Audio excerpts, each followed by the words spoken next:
Bonjour, mon nom c'est Coralie, je suis étudiante à la polyvalente d'Arvida en secondaire 5. Dans le cadre d'un projet intégrateur, j'ai décidé de faire une étude sociologique suivie d'un documentaire pour parler du deuil et de la mort.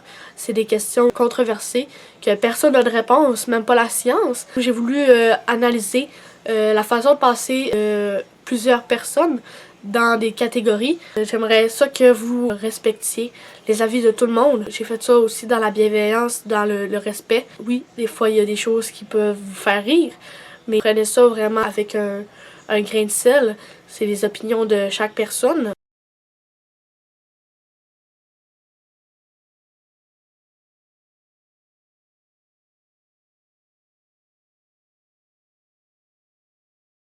Pour commencer, je vais vous parler un peu du déroulement du documentaire.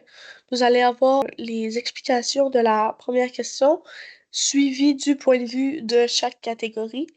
Puis on va passer à la deuxième, ainsi de suite. Fait que je vais tout de suite commencer.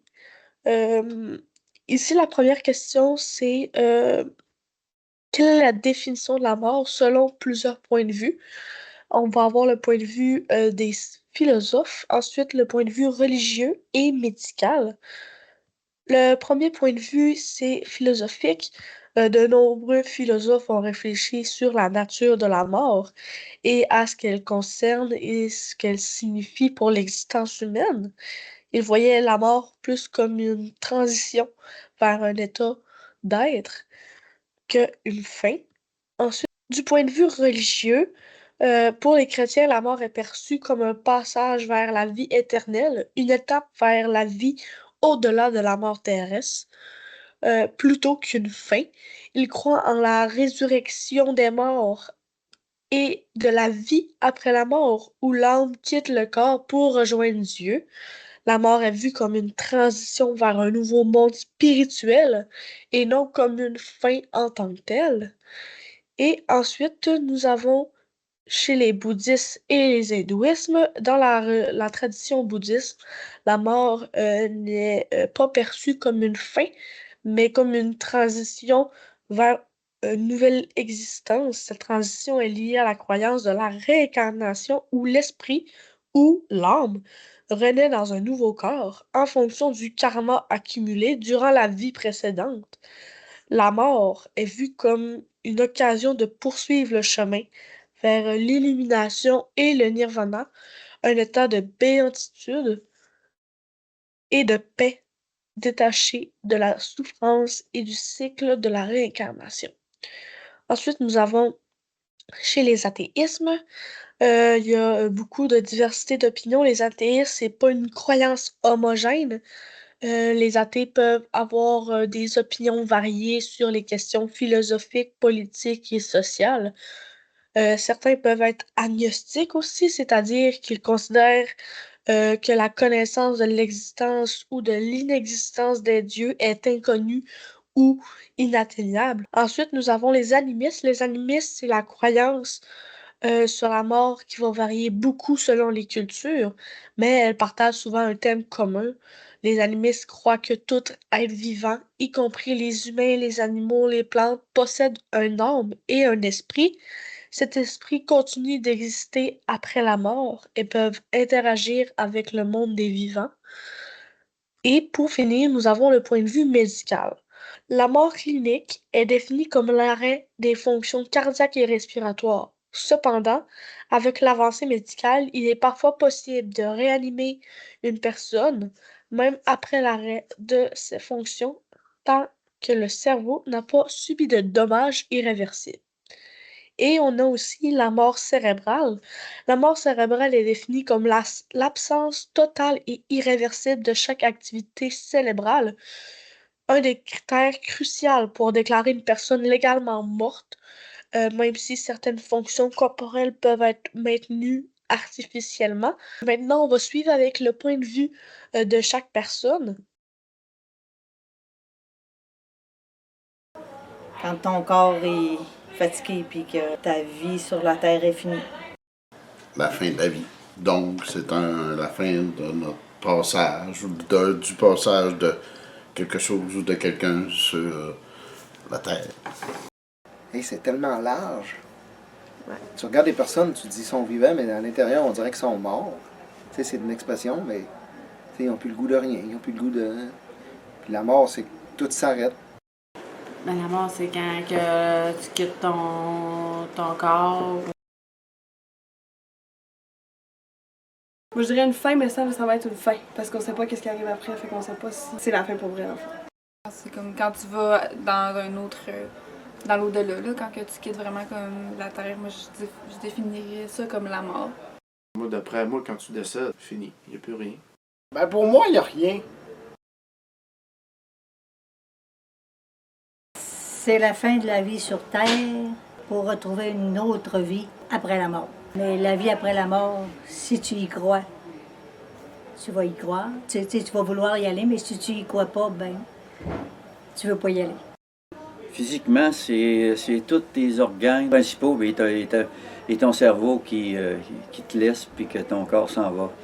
La personne a perdu toute notion, elle disparaît. Son corps, il ne fonctionne plus.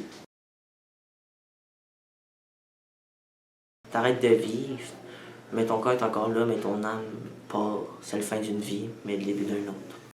Après une longue vie, ben, c'est comme un repos éternel. Tu te reposes. Puis après moi, tu peux voir d'autres gens au bord. Tu revois le monde que tu as perdu. Pour moi, la mort, c'est quand t'es plus présent. T'es plus sur le monde. T'es plus sur Terre. Ta conscience s'éteint, t'arrêtes de réfléchir. Ta mémoire à part dans l'oubli. Puis c'est tout.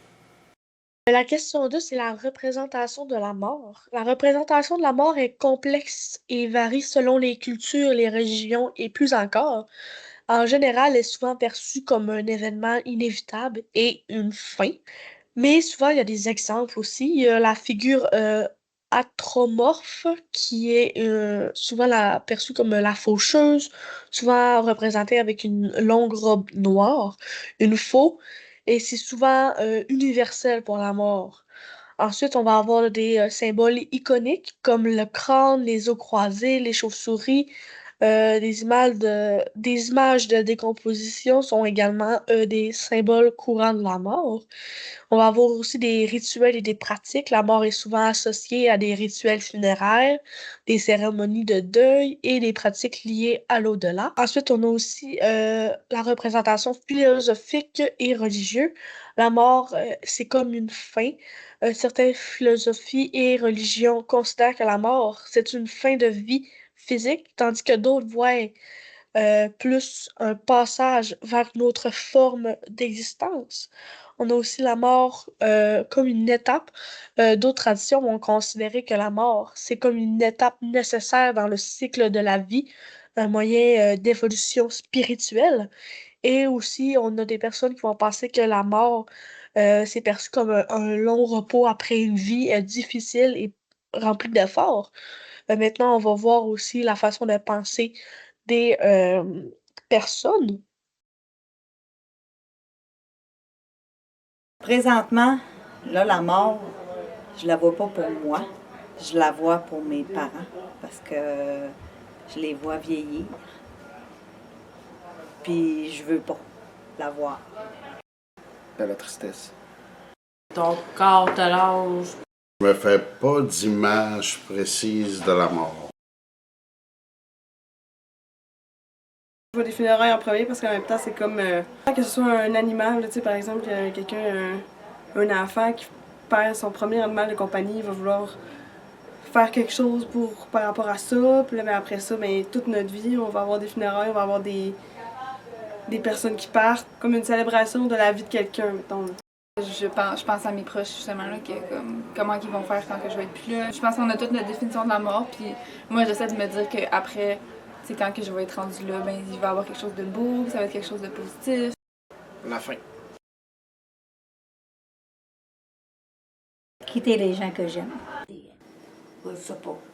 Il laisse tous ses proches et les siens une autre vie, là, selon ses croyances.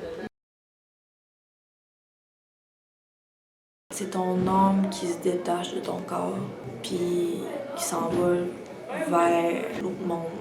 La fin d'une vie, puis le début d'une autre. Cimetière, mort, deuil. Dans ma tête, c'est vraiment un état. C'est juste que Tu passes de vivant à t'entrer dans cet état-là, puis après ça, c'est fini, c'est tout. Ça, c'est le dernier état. La question 3, c'est est-ce que la mort est positive ou négative? Voici les points négatifs. Souvent, elle va être négative à cause qu'on va avoir une perte, la perte de la personne décédée, de ses relations, de ses souvenirs, de son potentiel. On va aussi avoir la souffrance tant quand une personne meurt, autant pour elle que pour les proches. Ensuite, on va avoir l'incertitude. La mort soulève souvent des questions sur l'au-delà, sur le sens de la vie. Et ça peut souvent être une source d'anxiété et d'incertitude. Et ensuite, on a la fin de la vie, une cessation définitive de l'existence. Nous avons aussi des points de vue positifs, comme la libération des souffrances. La mort peut être perçue comme un moyen de se libérer de la souffrance physique et psychologique. Ça peut être aussi perçu comme une transformation. La mort peut être un point de départ pour une nouvelle vie ou comme un voyage vers l'au-delà. Ensuite, ça peut aussi donner un sens à la vie, nous rappelant de la fragilité de l'existence et de la nécessité de profiter de chaque moment. Et ça peut être aussi une réunion pour les personnes qui sont aussi décédées. Ça peut être un moyen de se réunir avec les êtres. Donc maintenant, je vais vous laisser avec le point de vue. Ça peut être positif, ça peut être une délivrance pour certaines personnes, mais ça peut être négatif aussi pour d'autres personnes. J'ai déjà cru longtemps que c'était négatif. Maintenant, je vois plus de positif là-dedans. Je considère que c'est important d'essayer de faire le bien autour de nous pour que quand ce jour-là, admettons, arriverait, ben, on soit plus en paix pour l'accueillir. C'est ni positif ni négatif. Ça fait partie. T'as pas le choix, ça va arriver. Ben, ça peut être positif comme ça peut être négatif. Le positif, la personne elle a souffert beaucoup, puis que là elle est enfin libérée puis qu'elle peut partir. Puis le négatif, il y en a qui partent accidentellement, comme il y en a qui partent que tu laisses ta personne dans le deuil. C'est négatif pour les autres qui restent, c'est non la personne qui part. C'est pas seulement positif, c'est pas seulement négatif, on dirait que c'est comme faut que ça arrive. Je pense que ça dépend des circonstances puis de la situation. Je pense que ça peut être positif, tu sais. Si quelqu'un qui est comme en fin de vie, puis que c'est pour libérer la personne, ou la personne a eu un passé difficile. Puis tu sais, je pense que des fois, c'est comme la personne est rendue à ce stade-là. Je dirais que c'est la seule justice, parce qu'au final, on finit toutes par y passer. Peu importe. C'est l'inévitable. C'est la vie. Une personne qui souffre, qui a du mal, ben, ça va être un soulagement quand tu sais que tu n'as aucun moyen de guérison, là, fait que tu demandes à mourir, puis fait, ça soulage tout le monde. Pour moi, c'est ni positif ni négatif, c'est la vie. C'est ni positif ni négatif. Tu peux la rendre positive dans un sens de la façon de la voir, la mort, puis de l'accepter. Ben, ça peut être autant positif que négatif, dans le sens que quelqu'un de souffrant, ben, il est quasiment mieux qu'elle décède, parce que ben, c'est triste quelqu'un qui souffre. Ça peut être négatif. Ben, mettons, par exemple, un jeune enfant, il a genre 10 ans, puis il a un cancer, puis il est en fin de vie, il aurait pu vivre genre 80 autres années faciles de bonheur, sauf qu'il les vivra pas. Ben, c'est forcément négatif, mais ça peut être positif des fois. Certains n'en ont qui le mérite de mourir, comme d'autres non. Moi, personnellement, je vois ça comme étant positif, parce que c'est une libération des douleurs physiques et mentales. La question 4, c'est est-ce que nous avons un contrôle sur notre mort? Je vais vous parler de la prolongation de la vie. Les scientifiques explorent diverses approches pour prolonger la vie et retarder le vieillissement, telles que des restrictions caloriques, les thérapies génétiques, les interventions pharmacologiques. Il y a aussi souvent un moyen de contrôler notre mort, c'est le suicide, parce que tu peux contrôler la façon dont tu vas décéder et le temps. Je vais vous laisser maintenant avec la façon de penser des personnes interviewées. Ouais, moi, je crois qu'on a toute une date d'expiration. J'ai un contrôle sur ma santé. J'ai pas de contrôle sur la mort. Je ne crois pas. Je peux me faire frapper d'un matin, puis j'ai pas de contrôle là-dessus. Pas du tout. Si ça arrive, ça arrive. Ça arrive pas, ça arrive pas. D'après moi, ça va arriver quand je suis prévue. Ben, certains peuvent avoir le contrôle, comme les personnes qui se suicident, les autres qui ont pris le contrôle de leur mort. Dans les médicaments à mourir, tu choisis la date que tu décèdes. Sinon, les autres, un accident, tu n'as pas le contrôle nécessairement. Non. Si on est dû, c'est qu'on est dû pour une date. Puis sinon, on peut être plus sécuritaire, mais il y en a du monde qui vont s'entraîner toute leur vie, qui vont être en forme, puis qu'ils vont mourir à 30 ans quand même parce que la vie était décidée comme ça. Oui et non. Je pense que je peux avoir un contrôle dans le sens que je peux faire attention à moi, prendre soin de moi, puis comme avoir des chances de rallonger un peu comme ma vie. Mais tu sais, ça pourrait arriver n'importe quand, là. C'est ça qui fait peur, c'est que ça pourrait comme être demain, ça pourrait être dans une heure. Fait que c'est comme. T'as jamais le contrôle à 100%, mais tu peux essayer quand même d'en avoir un peu. Tu peux faire attention, mais à un moment donné, je peux aller faire une ride en motoneige puis mourir comme je peux aller à l'épicerie puis mourir. Je peux me planter, je me pète la tête sur la terre, c'est terminé. Non, t'as aucun contrôle sur ton décès ou aucun.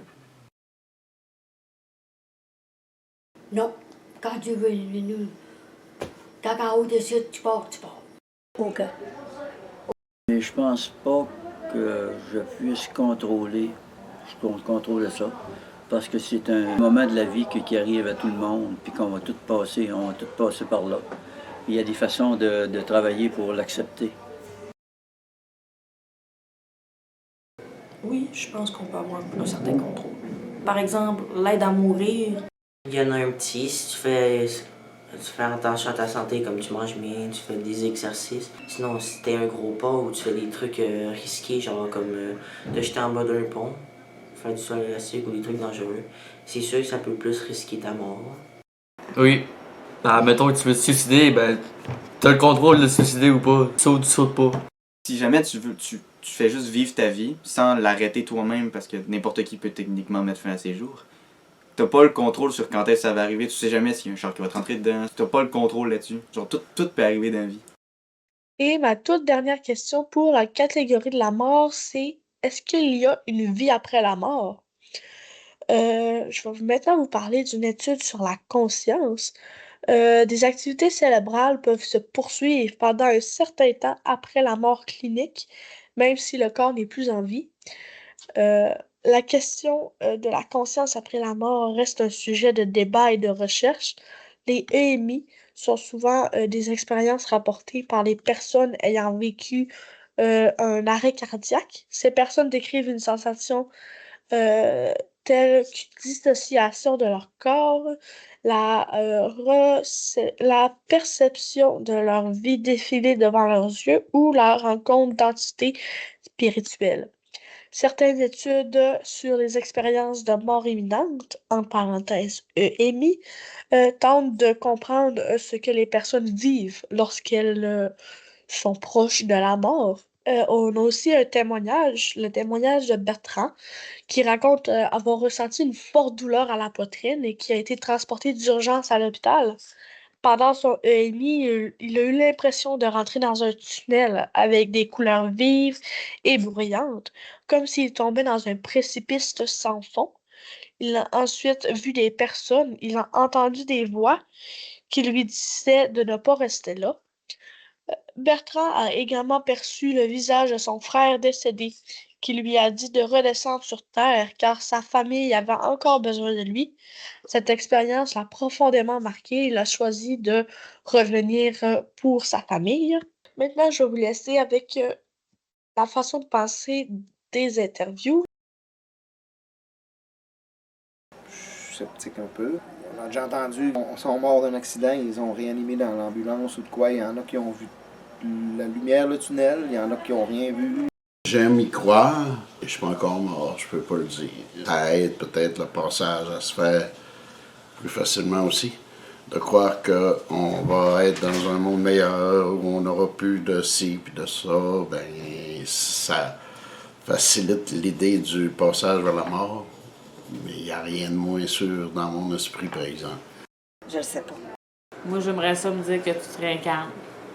Ou bien juste une petite pensée que tu peux être un animal. Vraiment. Je pense vraiment beaucoup. Je sais pas c'est quoi, je sais pas si c'est qu'on revient à autre chose, je sais pas si c'est que au contraire c'est fini puis il y a plus rien après puis c'est un je trouve ça pas, je pensais en tout cas je trouve ça plate de m'imaginer que ce serait ça mais on le sait pas mais moi j'aime ça penser qu'on vient à ce qu'on veut. Tu sais que tu finis puis t'es comme bon, tu choisis puis t'en reviens. Moi, je pense que oui. Mais je pense que je pense ça parce que c'est comme c'est rassurant, tu sais, de dire qu'après il y a quelque chose puis c'est pas genre le vide puis le néant. Fait que j'essaie de me dire qu'il y a quelque chose parce que ça me fait du bien, mais réellement j'ai aucune idée. Rendu là, on n'a pas de preuves vraiment, de preuves tangibles puis des vraies. Fait que moi, je crois pas vraiment à ça. Il n'y a rien après. Probablement oui, en fait, sauf qu'on s'en souviendra pas. Aucune théorie le prouve nécessairement, mais j'aimerais bien. Parce que j'aimerais bien retrouver toute la famille que je me suis faite sur Terre. Non. T'es mort, là. Non, je préfère penser que non. C'est pas super rationnel de me dire qu'il y a une vie après la mort.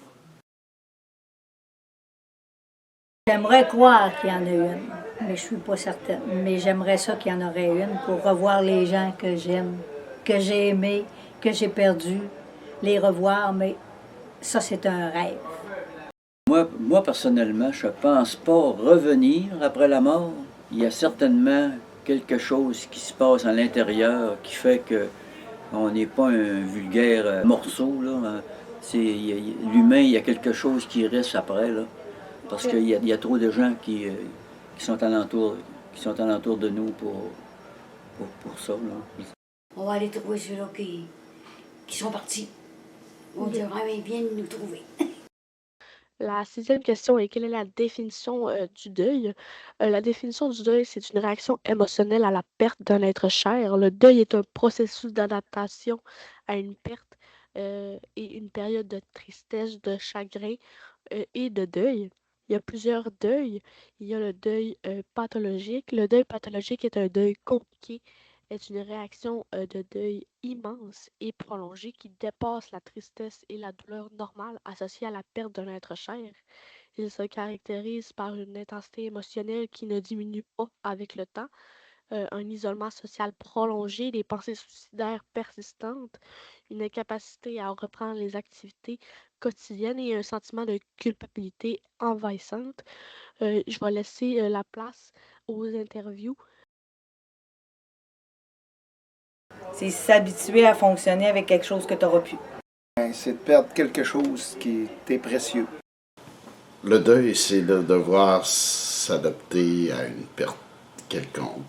La perte, c'est la perte de quelque chose, que ce soit vivant ou mort. Fait que j'aime ça penser que le deuil, c'est de l'amour, mais pas donné, genre. Un énorme processus mental après une perte de quelque chose. Ça peut être n'importe quoi. C'est plus d'accepter le fait que la personne est décédée. Je perds mon conjoint, là. Le deuil, c'est de faire le deuil de mon conjoint qui n'est plus là. Il n'est plus là pour vivre avec moi. Je le verrai plus. Mais il vit quand même à l'intérieur de toi.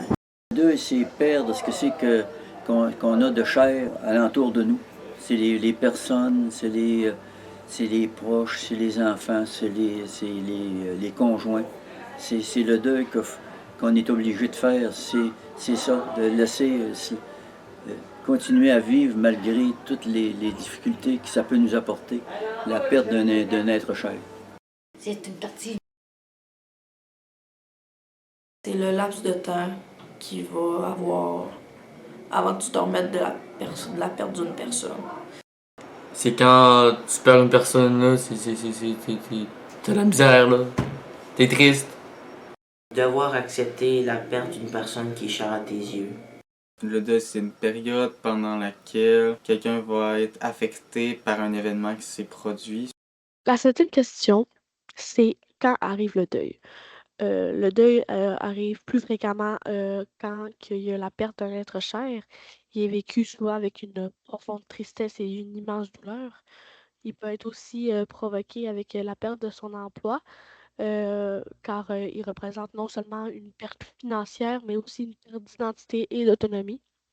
Le deuil peut également être ressenti après la fin d'une relation amoureuse ou amicale, car il implique la perte d'un lien affectif et important.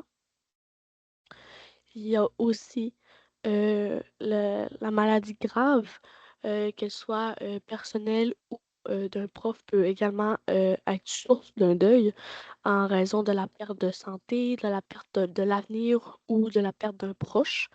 Le déménagement peut être vécu comme une perte d'environnement familial, de la routine quotidienne et provoque un sentiment de deuil. La perte de l'illusion de l'enfant, de ses rêves d'adolescent. Cette perte peut également provoquer un deuil car elle marque des étapes importantes de la vie d'une personne et peut être associée à des sentiments de tristesse et de regret. On va maintenant passer euh, aux interviews. Non, je ne crois pas que c'est réservé aux personnes qui sont décédées. On peut avoir des deuils sur plein d'autres choses. Non. Si tu dis vivre un deuil amical, c'est que tu as perdu un ami, que les chemins se séparent, qui s'en va à l'extérieur, qui. En gros, il n'est pas besoin d'être décédé. Tu peux avoir des deuils d'une amie qui est partie, que tu vois plus. Tu peux avoir des deuils de plein de choses. Non. Ça peut être un deuil d'une relation, ça peut être... la personne, elle peut être morte cérébrale, mais son corps est encore là. Ça peut être plusieurs choses. Non. Il y en a qui vont être en deuil de quelqu'un qui va être en vie, là, soit par des maladies, par la prison, que la personne n'est plus dans ta vie, mais que tu vis un deuil quand même, ou parce que la personne a changé puis tu la reconnais plus. Ou je pense que ça, c'est tous des petits deuils qu'on fait. Là, un deuil d'un travail de rêve, un deuil d'un membre de notre corps, par exemple. Un deuil, je pense que ça peut être n'importe quelle perte, en fait. Là. Non. Ça peut être un déménagement, changer d'école, changer de carrière, perdre quelqu'un, genre juste la rupture d'une relation. Le deuil, ça peut être sur plusieurs choses. Ça peut être, oui, vraiment le deuil de la mort, mais ça peut être aussi le deuil de tes amis que tu viens de perdre ou qui arrêtent de te parler, une chicane, une séparation. Tu perds quelque chose qui t'était cher à toi, un objet, tu le perds, ça peut être comme un deuil. Tu as raison, il n'y a pas seulement la mort. Mettons que tu as des enfants, là, puis tu les vois plus, là. Ou tu vois plus, mettons, tu es en chicane avec tes parents ou quelque chose. C'est un deuil, ça aussi, hein? De ne plus revoir les membres de ta famille parce qu'il se passe des choses. Mais c'est sûr qu'on part toujours. Parce que tant qu'il est vivant, il y a de l'espoir de le revoir. Il y a de l'espoir. Mais quand il est décédé, tu ne le verras plus. Là, il n'y a plus espoir de le revoir. Tu vas le revoir dans ta tête, dans ce que c'est que tu as vécu, mais tu ne le reverras plus, la personne. C'est un deuil parce que la personne, elle aime plus ce que tu es. Ben oui. Même de là, ça peut même pas être obligé d'être une personne qui décède, ça peut être quelque chose qui s'en va de ta vie. L'exemple, des familles recomposées, ça fait genre 8 ans que ta belle-mère, mettons, est avec ton père, puis t'as créé une grande relation avec. Puis là, t'apprends qu'ils se séparent, ben pour toi, ça va être déjà très triste, fait que ça fait partie d'un deuil. Pas nécessairement. Si quelque chose que tu dois arrêter, tu peux comme deuiller, comme si t'as une dépendance à la drogue, t'arrêtes. Au début, tu vas être dans ton deuil parce que tu vas vouloir en reprendre. Non, ben c'est ça, comme je disais, ça peut être un... C'est juste à partir du moment où t'as une affaire qui t'impacte fortement émotionnellement. Moi, dans ma tête, c'est plus ça. Ensuite, la huitième question, c'est est-ce qu'il y a une durée au deuil? Le deuil, c'est un processus et pas une étape. Il n'y a pas de fin au deuil, mais plutôt une adaptation à la nouvelle réalité avec la personne qui est partie. L'intensité du lien avec la personne décédée peut affecter la durée. Plus le lien était fort, plus le deuil va être difficile et long. Souvent, le type de décès aussi peut impacter. Le décès violent et imprévu peut rendre le deuil plus long et plus difficile. Le support social, un manque de soutien social peut prolonger le deuil. Un antécédent personnel, des problèmes de santé mentale ou des difficultés personnelles peuvent également influencer la durée du deuil. Maintenant, on va voir selon les personnes interviewées. Chaque personne va le vivre différemment. Il y en a qui peuvent passer ça comme ça, puis il y en a d'autres que ça peut prendre bien des années. D'après moi, il n'y a pas de durée. Il y a des deuils qui peuvent être, mais on finit tous par s'en sortir. Il y a des deuils qui peuvent être plus longs que d'autres, puis il y a des étapes, puis c'est certain qu'ils durent plus longtemps que d'autres. Puis on peut même revenir, en tout cas à mon humble avis, on peut même revenir en arrière dans des étapes aussi en pensant que cette étape-là est réglée, mais on recule, puis après ça, on recommence, on fait un petit pas par en arrière pour revenir par en avant. Mais oui, on finit toujours par se sortir d'un deuil, je crois. La durée est relative à différentes personnes. Il y en a qui ça dépend de la personne, il y en a qui ça peut prendre du temps, il y en a qui ça peut être moins long. Non, je pense pas. Je pense que ça dépend de chaque personne. Puis je pense que ça dépend de est-ce que tu as un environnement stable. As-tu des amis qui vont t'accompagner?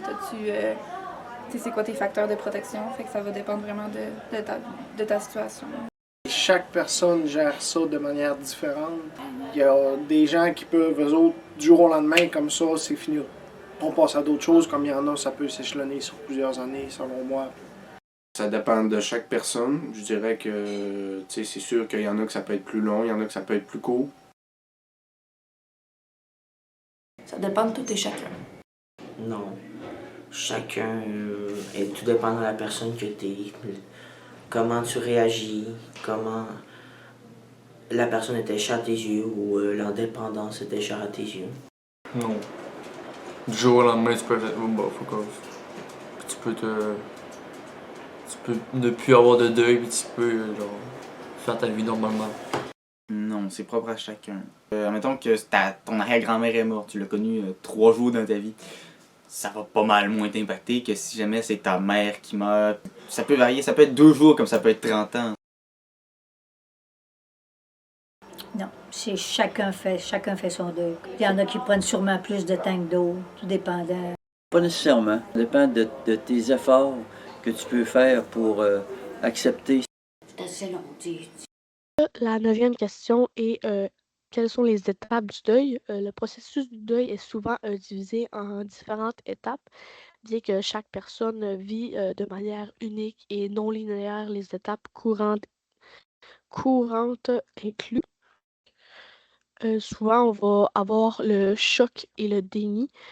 Face à l'annonce d'une perte, la première réaction est souvent un sentiment de choc et de refus de la réalité. Le déni peut être une forme de protection face à la douleur intense.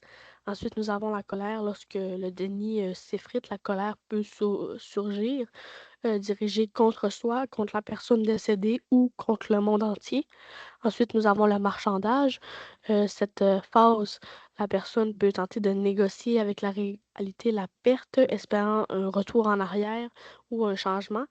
Ensuite, nous avons la tristesse, la dépression. La tristesse est une émotion normale et intense ressentie lors du deuil, parfois accompagnée de symptômes physiques. Et après ça, nous avons l'acceptation. L'acceptation, ce n'est pas une fin en soi, mais plus le processus où une personne reconnaît la réalité de la perte et commence à se reconstruire. Souvent, nous avons aussi des réactions au deuil. Les réactions émotionnelles au deuil peuvent inclure la tristesse, la colère, l'anxiété, la culpabilité, le choc, le déni et la résignation. Les réactions cognitives peuvent inclure des difficultés de concentration, des troubles de sommeil, des cauchemars, les pertes de sens. Les réactions corporelles peuvent inclure un retrait social, une perte d'appétit, la diminution des activités et le changement des habitudes de vie.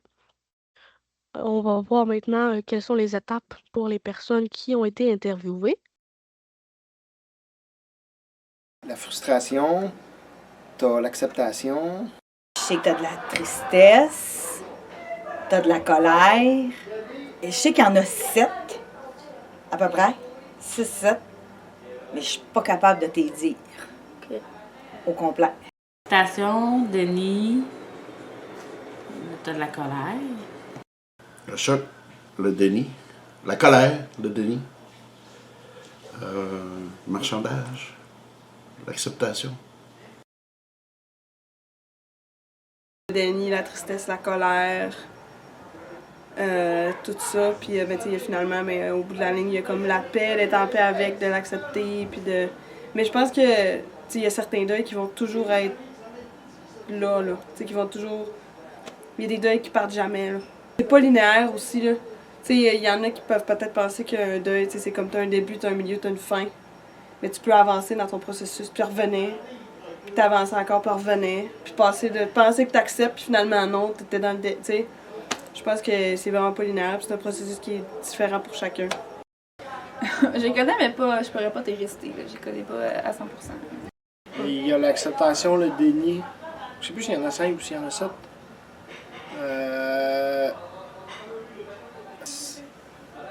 C'est apprendre avec un gratte-ciel aussi, parce que chaque personne est différente, chaque personne gère ça de la même manière. La première étape, c'est l'acceptation. C'est sûr qu'après ça va venir la frustration. Après ça va venir... c'est sûr que tu peux avoir plusieurs sentiments. Tu peux avoir de la peine, tu peux être fâché, mais au final, t'as pas le choix de l'accepter parce que c'est ce qui arrive puis c'est ce qui se passe. Quand une personne est malade longtemps d'avance, tu la vois partir. Là, tu en fais ton deuil graduellement, tu la vois partir. Mais quand elle décède rapidement, l'étape du deuil, tu n'en as pas. Mais là, il faut que tu le fasses après qu'elle est décédée. Parce que quand tu es malade, là, ton cheminement il est fait avant. C'est pour ça qu'on dit que c'est plus facile à accepter, parce que la personne a été malade. Tu l'as vu qu'elle va s'en aller, qu'elle va partir.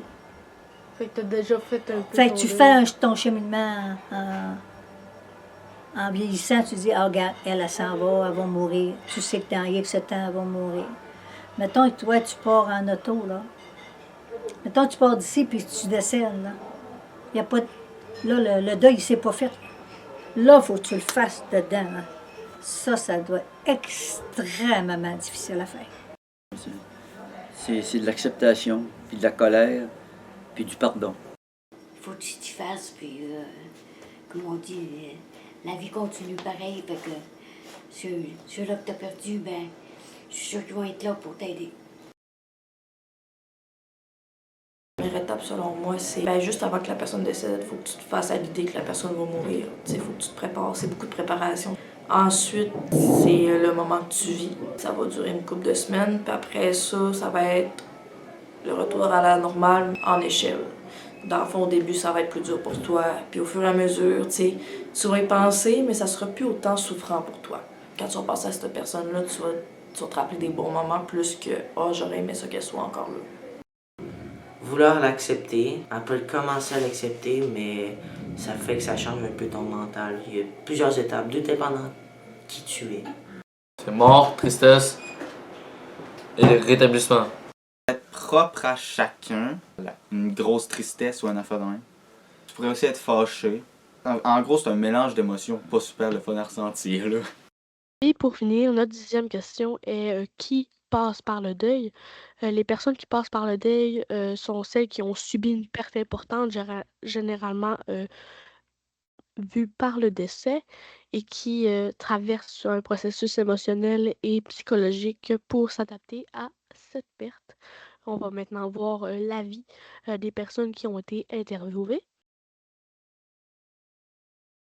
Je pense que oui. Je pense que t'as pas le choix.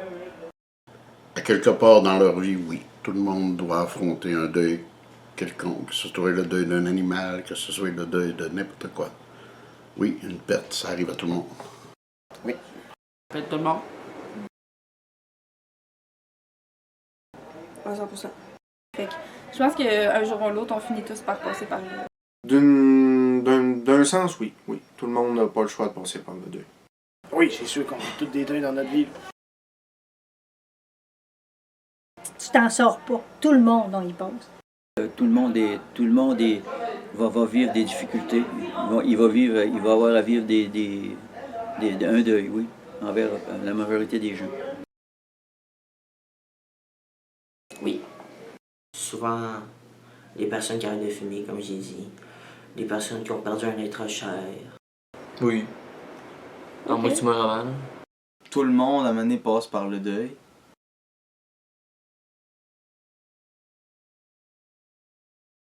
Ce qu'on a pu remarquer durant les interviews, on a pu remarquer que les hommes ont été davantage réalistes, objectifs et rationnels lors de leurs réponses, alors que les femmes étaient un peu plus ouvertes d'esprit. Les personnes âgées, eux, ont eu des opinions qui touchaient beaucoup la religion. Ce qu'on a pu analyser durant les réponses sur la mort, la première question, on a pu voir que 7 personnes sur 15 pensent que c'est l'arrêt des fonctions du corps. Ensuite, on a pu voir que dans la question 2, on avait toutes des opinions différentes. Il n'y avait personne qui pensait pareil. La question 3, 6 personnes sur 15 pensent que c'est ni positif ni négatif, que c'est un fait. Ensuite, la question 4, 7 personnes pensent que nous avons un certain contrôle et les 6 autres pensent qu'on n'a aucun contrôle. Et à la question 5, 7 personnes pensent qu'il n'y a pas de vie après la mort et 6 personnes pensent qu'il y a une vie après la mort.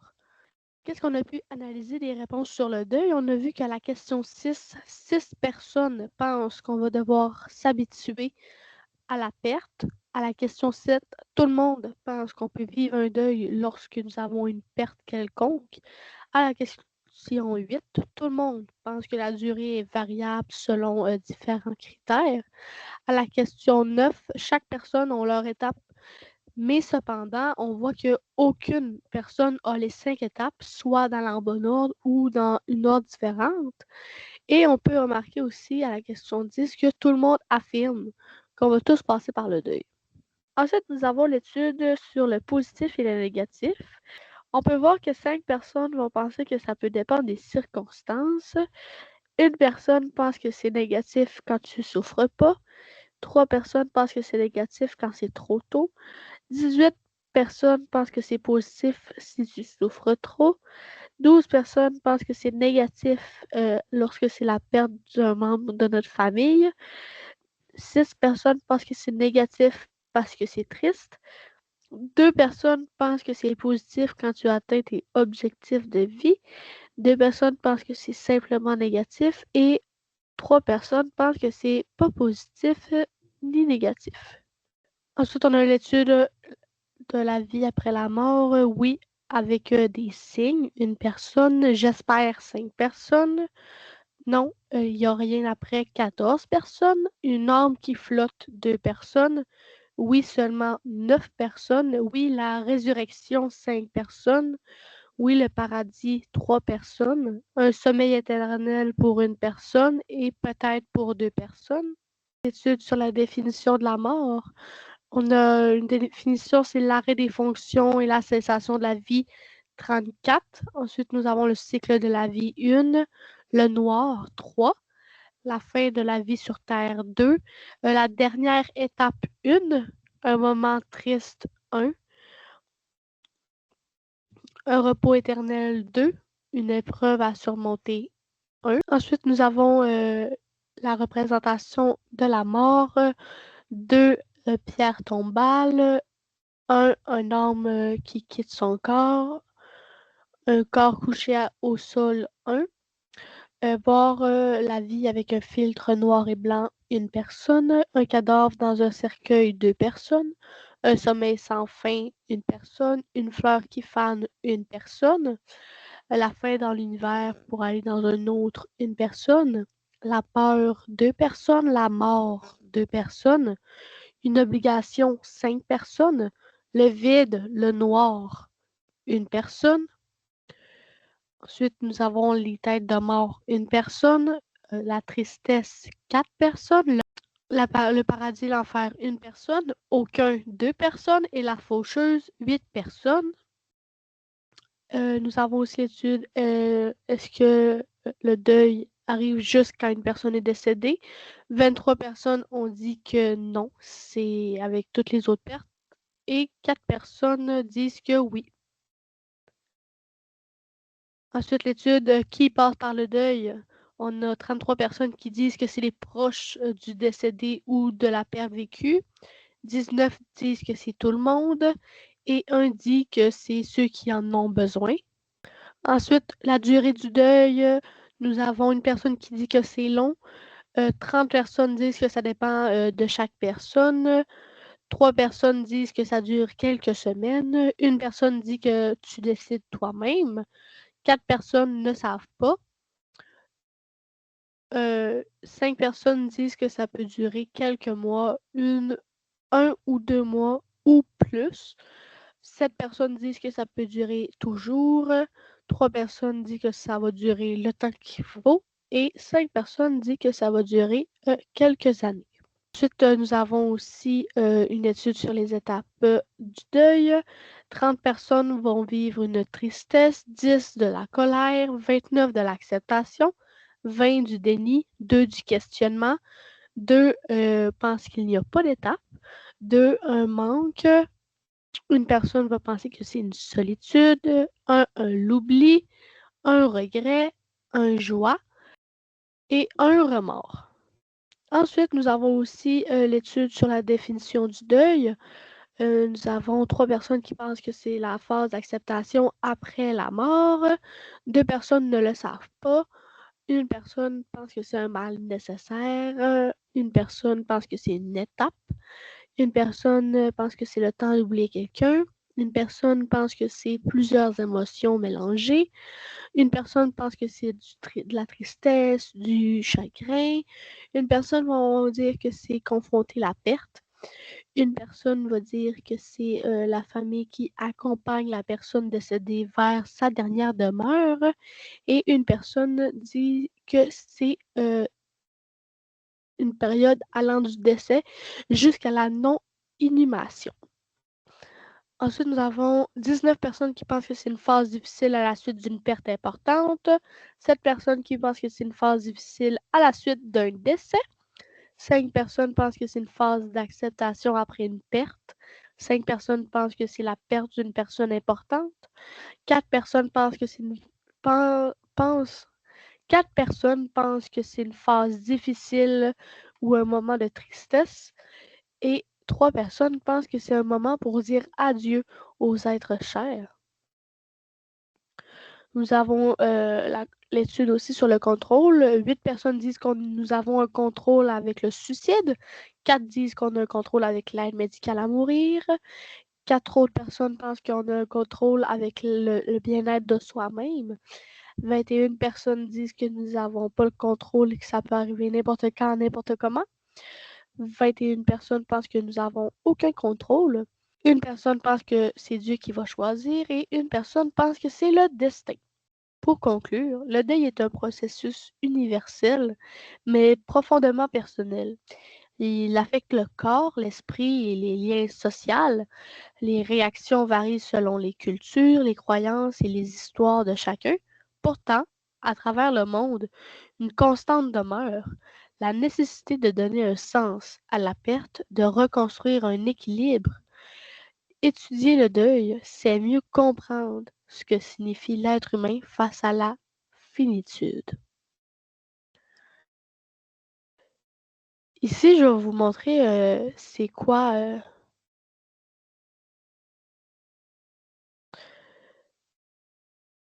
Pour conclure, le deuil, c'est un processus universel, mais profondément personnel. Il affecte le corps, l'esprit et les liens sociaux. Les réactions peuvent varier. Les réactions peuvent varier selon les cultures, les croyances et les histoires de chacun. Pourtant, à travers le monde, une constante demeure. La nécessité de donner un sens à la perte et de reconstruire un équilibre. Étudier le deuil, c'est mieux comprendre ce que signifie l'être humain face à la finitude. Mais ma réflexion préférée demeure. Je pense que c'est important d'être satisfait de sa propre vie. Mes remerciements à tous les participants de mon projet. Sans vous, ce projet n'aurait pas pu avoir lieu.